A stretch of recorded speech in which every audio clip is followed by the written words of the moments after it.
Buonasera, ben trovati a questa edizione di Focus TG. C'è orrore per quello che è avvenuto nella bassa padovana, Pozzonovo, ieri sera, dove un uomo è stato ucciso, sbranato dai suoi 2 Rottweiler. Ho sentito solo i cani abbaiare, però lo facevano spesso, non ci ho fatto caso per quello che... però io non ho visto niente. Ha sentito delle grida però. Sì. Però pensavo che fosse il padrone che litigavano i cani, però dopo quello che è successo ieri sera non so proprio. È ancora incredula la vicina di casa, Massimo Sartori, 49 anni, lo conosceva bene. La vita di quest'uomo è finita nel vialetto della sua abitazione a Pozzonovo, in aperta campagna. Il luogo ideale per 2 Rottweiler, una femmina di 9 anni, un maschio di 2.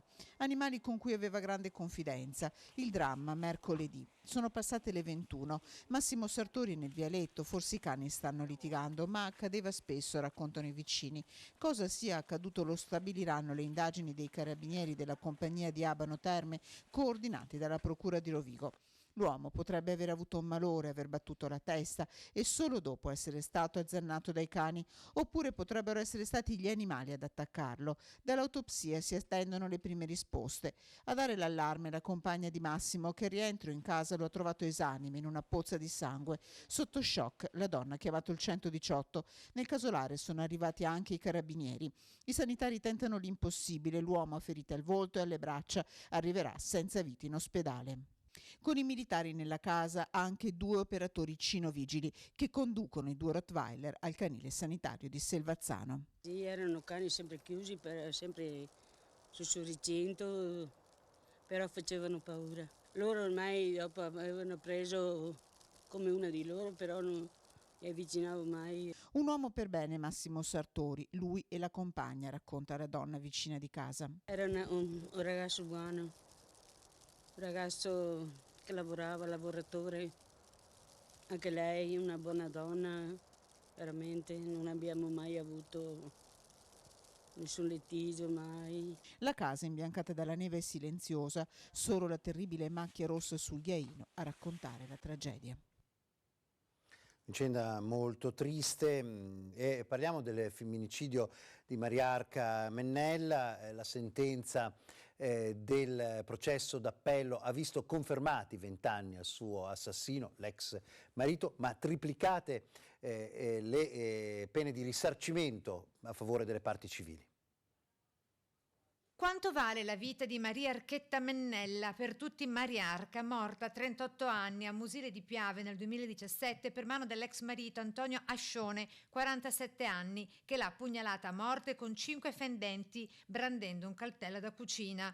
Per i giudici 20 anni di galera per il suo assassino. Confermati 20 anni e devo dire che siamo molto soddisfatti. Era quello che avevamo chiesto dall'inizio, cioè l'esclusione dell'aggravante dei futili motivi e della premeditazione. E quanto deciso in appello in aula bunker a Mestre, confermando la sentenza di primo grado. I familiari non erano presenti in aula, ma speravano venisse almeno in parte riscattata la morte della povera Mariarca, che ha lasciato orfani i 2 figli ancora oggi minorenni. Tramite il legale di parte civile, l'avvocato Alberto Berardi con Studio 3A, speravano nel riconoscimento dell'aggravante per futili motivi, con una maggiorazione cioè della pena a 30 anni di carcere, ma così non è stato. Perché effettivamente la situazione di fatto relativa alle modalità di esecuzione dell'omicidio depone per una fattispecie nella quale non era stata tanto la gelosia a muovere l'imputato al gesto, ma quanto una pretesa di continuare ad esercitare un diritto di dominio e di proprietà sulla sua ex moglie.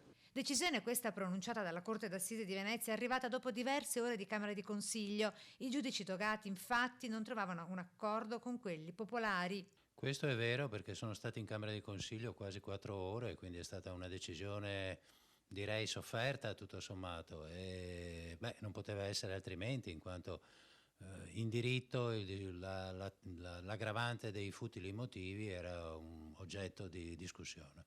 Triplicati invece i risarcimenti per i familiari di Mariarca, 150.000 euro per i 2 figli, 100.000 euro per la madre, 60.000 euro per il fratello e le 5 sorelle, tra cui Assunta, che sta facendo crescere i 2 nipoti con la maggiore di 17 anni, il fratellino di 11. Riteniamo che il prezzo della sofferenza delle vittime deve essere valorizzato anche in termini monetari. Parliamo invece delle crisi occupazionali che stanno colpendo il Veneto. L'ultima, come ben sapete, sono i 700 licenziamenti previsti dalla dirigenza della Safilo in vari stabilimenti, chiaramente Padova, ma anche e soprattutto il Cadore.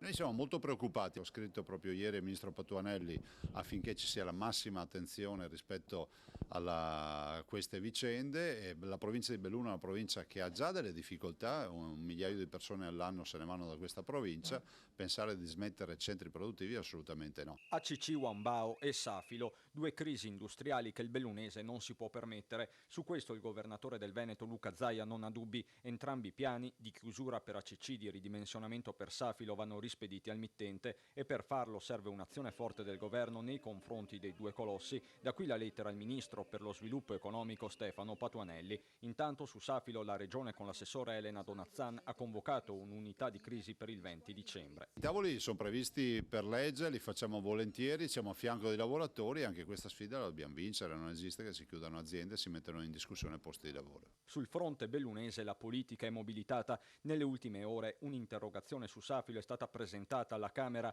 dal deputato PD Roger De Menec, che parla di dissanguamento occupazionale, mentre il collega di Fratelli d'Italia Luca De Carlo chiede la difesa del Made in Italy. Preoccupato per le ricadute sociali Roberto Padrin, nella duplice veste di sindaco di Longarone e presidente della provincia. Per me le strade da percorrere adesso ovviamente sono 2, quella di cercare di trovare una ricollocazione di questi dipendenti all'interno del settore dell'occhialeria, e un'altra parte è quella invece di trovare delle soluzioni alternative. E questo insieme alla Wambao è sicuramente un colpo molto duro che è stato dato alla nostra provincia di Belluno. E su Wambao proprio in queste ore si è tenuto un nuovo incontro a Palazzo Chigi tra il consigliere diplomatico del Premier Conte e l'ambasciatore cinese. È stata dimostrata attenzione, riferisce il ministro bellunese Federico D'Inca, un vertice comunque interlocutorio in vista del tavolo convocato su ACC il 17 dicembre. E c'è da dire che è passato un mese dall'Acqua Granda a Venezia, ne parliamo dopo la pausa.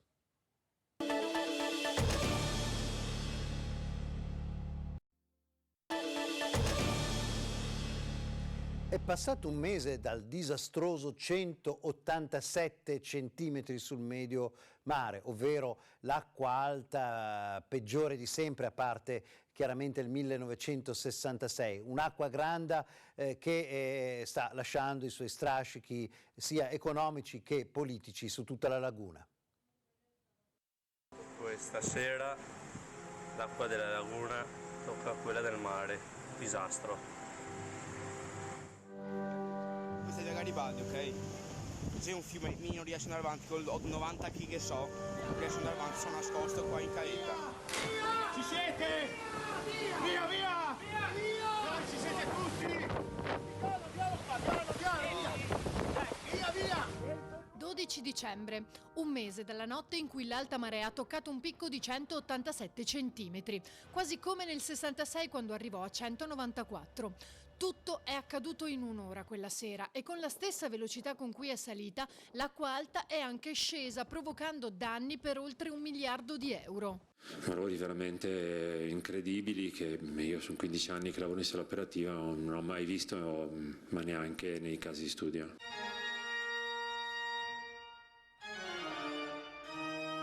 Io non ho mai assistito a una cosa del genere. Ho visto la piazza molte volte colma d'acqua. Ieri c'erano delle onde che sembrava di essere in riva al mare. Colpita pesantemente Pellestrina, dove un anziano ha perso la vita cercando di ricollegare i cavi elettrici e rimanendo fulminato. Scuole chiuse, danneggiata nuovamente la Basilica di San Marco, il Gran Teatro La Fenice, l'Ateneo Veneto. E i giorni seguenti non saranno migliori, perché tra un sopralluogo e l'altro dei vari politici in città, in primis del Premier Conte che annuncia provvedimenti immediati, l'acqua alta torna prepotentemente con le conseguenze del caso. C'è anche della carne, no? C'è un po' di carne, le squasse, e quella è proprio la classica squassa che galleggia e ovviamente poi ci sono le pantegane che nuotano. Si allagano anche zone che solitamente restano all'asciutto. Qual è la situazione nella zona dei Tre Ponti? L'acqua è altissima. Colpita anche Chioggia e il litorale. Siamo nella zona della Pineta, quella sicuramente più colpita come di consueto, e la spiaggia non c'è più. Un mese impegnativo in cui tutte le parti in causa si sono date da fare per rialzarsi, in cui sono state annullate le prenotazioni negli alberghi e il turismo ne risente, e intanto sono stati prorogati i termini utili per la presentazione delle domande per i rimborsi dei danni subiti, proprio per venire incontro a chi ancora non ha compreso le modalità.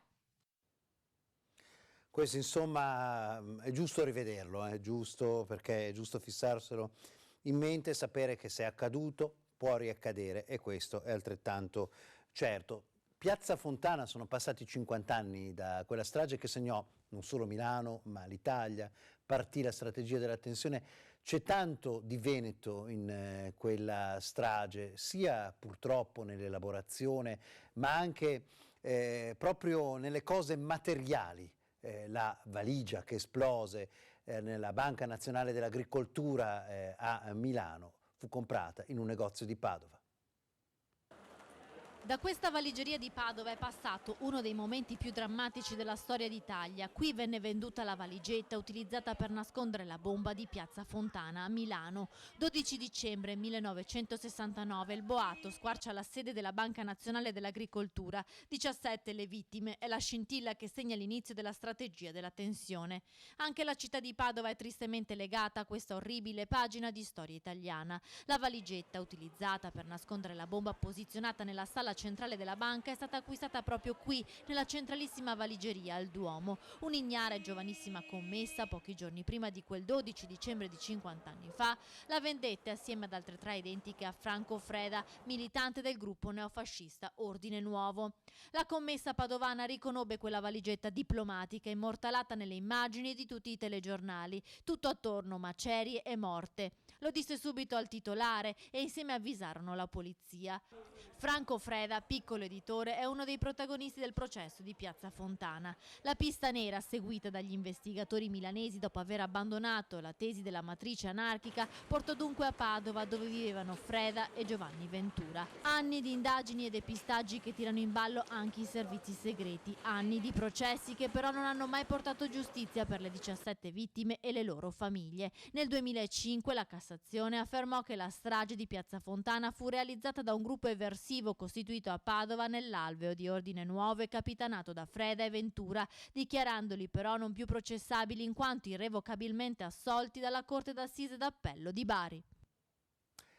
Dopo la pausa parliamo delle nostre meravigliose città murate.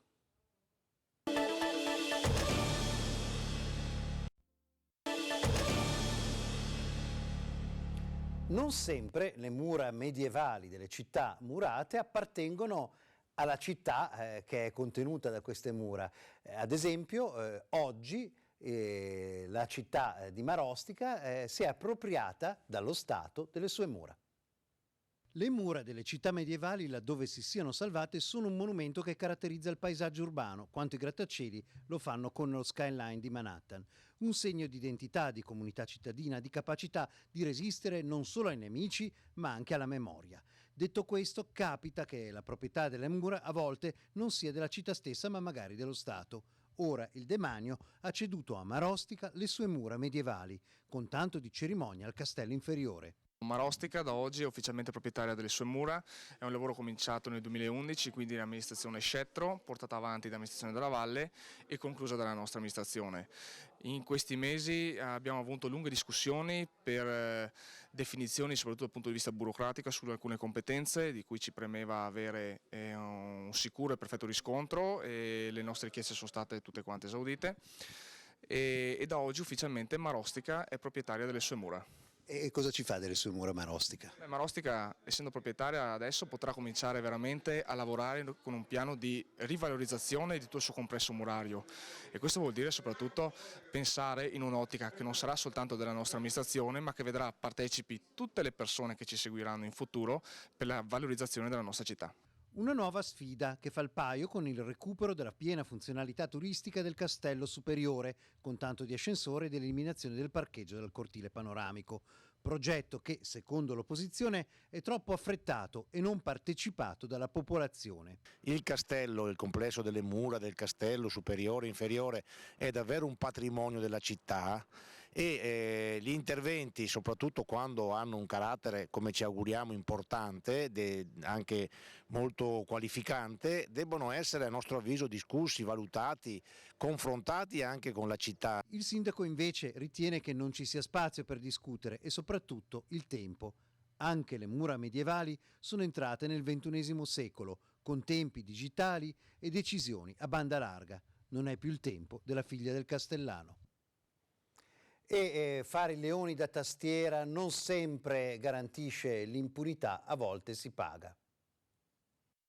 5.000 euro per i bambini della nostra famiglia di Treviso, donati dagli agenti della polizia locale, che hanno ottenuto quella somma come risarcimento per i pesanti insulti ricevuti 3 anni fa via Facebook. Qualcuno aveva postato la foto di un'auto di servizio posteggiata in uno stallo che secondo l'autore era riservato ai disabili. Da questo fatto erano nate delle offese a tutto il comando di polizia locale, da lì la denuncia da parte degli operatori, circa 50, e da lì la possibilità di risarcire il comune con 5.000 euro. Non si trattava di uno stallo disabile, per di più era in corso un intervento d'emergenza. Posso solo dire che spero che almeno alcune di quelle persone che hanno riversato quell'odio vedano questo vostro servizio e si rendano conto che, come ha detto anche il sindaco, quel gesto di odio si è tramutato in un gesto di amore e faccia riflettere quelle persone in un giorno, tra l'altro oggi, in cui ricorre il 50° di un altro gesto di odio. E mi piace sottolineare appunto come dietro le divise ci siano degli uomini e delle donne che ci mettono tanto cuore, tanta professionalità e tanto amore per la città, e da questo episodio negativo sfociato nei social network poi ne è nato un gesto d'amore nei confronti della nostra famiglia, un'altra realtà virtuosa importantissima per il nostro territorio. Alla nostra famiglia di Via Ellero, struttura che si occupa di bambini con problematiche di diverse gravità, un regalo di Natale più che gradito. Abbiamo intenzione di rinnovare la stanza di terapia occupazionale,